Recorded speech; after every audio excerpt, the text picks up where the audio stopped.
Management जुड़ रहे हैं। क्या हो रहा है कि पूरा फर्टिलाइजर स्पेस में एक तरफ तो पॉलिसी के काफ़ी बदलाव आ रहे हैं, एफिशिएंसी बढ़ाने की कोशिश हो रही है, दूसरी तरफ बहुत सारी कंपनीज भी काफ़ी कैपेसिटी एडिशन कर रही हैं और पूरा एक ये देखिए फैक्ट का स्टॉक देखिए 8% ऊपर है। हमारे साथ किशोर रूंगटा जुड़ रहे हैं कॉर्पोरेट कनेक्शन में फैक्ट के मैनेजमेंट बात करने के लिए। रूंगटा जी बहुत बहुत शुक्रिया आज हमसे बात करने के लिए। आपका स्टॉक आज 8% ऊपर है, हमारी आपकी बातचीत हो रही है। हमने देखा है कि अभी रिसेंटली सरकार ने भी एक नया इनफैक्ट अनाउंसमेंट इसका पहले किया था, प्रणाम स्कीम प्रधानमंत्री ने लॉन्च की है, जिसमें ऑर्गेनिक पेस्टिसाइड और फर्टिसाइड के को रिप्लेसमेंट किया जाए ऑर्गेनिक मटेरियल से, उस पर काफ़ी काम हो रहा है। और दूसरी तरफ आपके सेक्टर में ही एफिशिएंसी इंप्रूवमेंट के कदम उठाए जा रहे हैं। आप क्या कर रहे हैं उस दिशा में? आपकी कंपनी कैसा कर रही है? सर, जैसा आपने कहा सही कि हमारे जो प्रधानमंत्री साहब ने जो किया है कि पीएम प्रणाम स्कीम जो लॉन्च कर रहे हैं, उससे बेसिकली इसका जो पर्पस है ऑर्गेनिक फर्टिलाइजर को और बायो फर्टिलाइजर को प्रमोट करने का। क्योंकि जो न्यूट्रिएंट्स अनबैलेंस हो रहा है सॉइल में, इससे सॉइल की फर्टिलिटी खराब हो रही है। Excessive use of urea, excessive use of other जो फर्टिलाइजर है उसको यूज करने की वजह से। तो बेसिकली इसका जो होल पर्पज है कि केमिकल फर्टिलाइजर की जो सब्सिडी बचेगी, उस सब्सिडी को पीएम प्रणाम के जो स्कीम हो रहा है उसमें इसको डाइवर्ट किया जाएगा। और वो जो सब्सिडी होगा उसका 70% जो पैसा है वो इंफ्रास्ट्रक्चर और एसेट क्रिएशन में लगाया जाएगा और 30% मार्केट डेवलपमेंट में दिया जाएगा। इससे क्या होगा कि जो तालुका लेवल पे, डिस्ट्रिक्ट लेवल पे छोटे छोटे जो प्लांट है ऑर्गेनिक बनाने के लिए या बायो फर्टिलाइजर बनाने के लिए, वो प्लांट वहां पे आएंगे और वो लोकल जो फार्मर्स है वहां के, उसका डिमांड को लोग कैटर करेंगे। ये इसका होल पर्पज है। इससे सरकार को सब्सिडी में भी फायदा होगा और ग्राउंड की फर्टिलिटी भी काफी बढ़ जाएगी। तो ये इसका मेन उद्देश्य है पीएम प्रणाम स्कीम को लाने का। और जहां तक आपने कहा कि एफिशिएंसी बढ़ाने का, वो तो आप देखेंगे कि आज एफएससीटी की मैं बात करूं तो आज एफएससीटी का जो प्लांट है, हम लोग 130% कैपेसिटी में प्लांट चला रहे हैं। और ये आज नहीं, पिछले 3 साल से 130 125% कैपेसिटी में प्लांट चल रहा है। और सरकार ने ये भी किया है कि भाई जो रॉ मटेरियल की रिक्वायरमेंट है उसको कैसे पूरा किया जाए, उसके लिए लॉन्ग टर्म टाई अप करना है, स्ट्रेटेजिक रिजर्व बनाना है। उन सब के ऊपर में सरकार की तरफ से बहुत बहुत अधिक स्पीड में काम किया जा रहा है।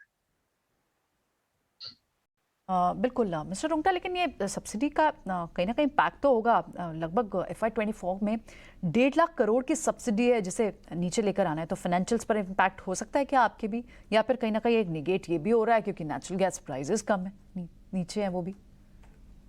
ऐसा है ना कि जब सब्सिडी 2,25,000 करोड़ था 2022-23 में, उस वक्त आप देखेंगे रॉ मटेरियल की प्राइस और फर्टिलाइजर की प्राइस ये एबनॉर्मल इंक्रीज हो गया था।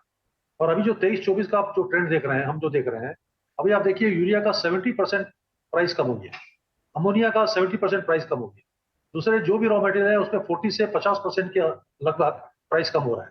तो जो गवर्नमेंट ने सब्सिडी कम किया है, 2,25,000 करोड़ को घटा के 1,50,000 करोड़ किया है, उससे सब्सिडी तो कम हो गया लेकिन हमारा कॉस्ट ऑफ प्रोडक्शन भी कम हो रहा है।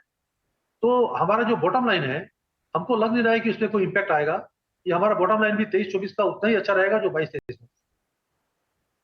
ओके, आपका बॉटम लाइन 23-24 में भी उतना ही अच्छा रहेगा जितना 22 में था। किस तरह के मार्जिन्स की विजिबिलिटी आपको मिल रही है इस समय?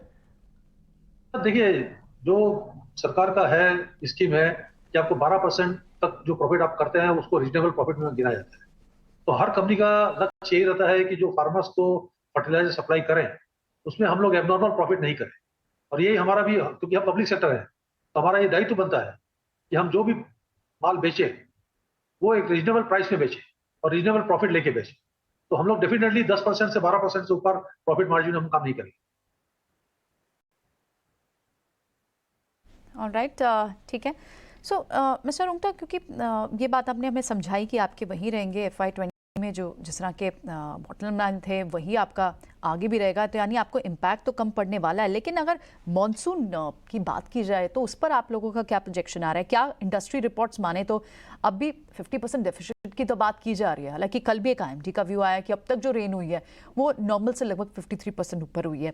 डिमांड ट्रेंड्स, क्लाइंट कॉन्फिडेंस, क्या ये इम्पैक्ट हो सकता है? आप कितना इम्पैक्टेड होंगे अगर मॉनसून में कोई डिले होता है तो? कैपेसिटी का सवाल है क्योंकि हमारा जो मार्केट है वो पूरे सदर्न स्टेट में है, आंध्र प्रदेश, तेलंगाना, कर्नाटका, तमिलनाडु। तो यहाँ पे जो मानसून का डिले हुआ है वो ऑलमोस्ट 7 से 8 दिन का डिले हुआ है।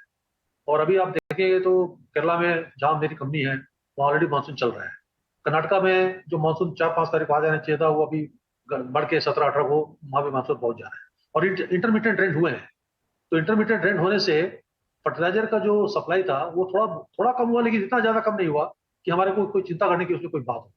तो जहां तक सदर्न स्टेट का सवाल है, 96% प्रोडिक्शन किया गया है और वो शायद होगा, तो हमारे को इसमें कोई ज्यादा चिंता की बात नहीं है। जो आप बोल रहे हैं कि रेनफॉल का जो डिफिसिट हो रहा है वो है सेंट्रल इंडिया और नॉर्दर्न इंडिया में। वहां पे हो सकता है कहीं कहीं पे ज्यादा रेनफॉल हो, कहीं कहीं पे कम रेनफॉल हो, उसका इम्पैक्ट वहां पे पड़ सकता है। लेकिन एफएसिटी में क्योंकि हमारा वहां मार्केट नहीं है तो हम इससे इंसुलेट है अभी।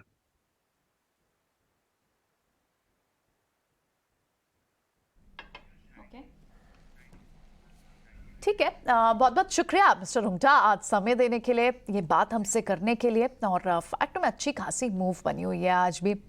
और यहाँ पर जो बात की जा रही है एक खास पीएम परिणाम स्कीम फर्टिलाइजर्स के साथ, जिसमें फोकस यही रहेगा कि रिड्यूस की जाए सब्सिडी, उसको लेकर ये सारे फोकस में ज़रूर है। और रुंगटा जी बहुत बहुत शुक्रिया आज समय देने के लिए, हमसे बात करने के लिए।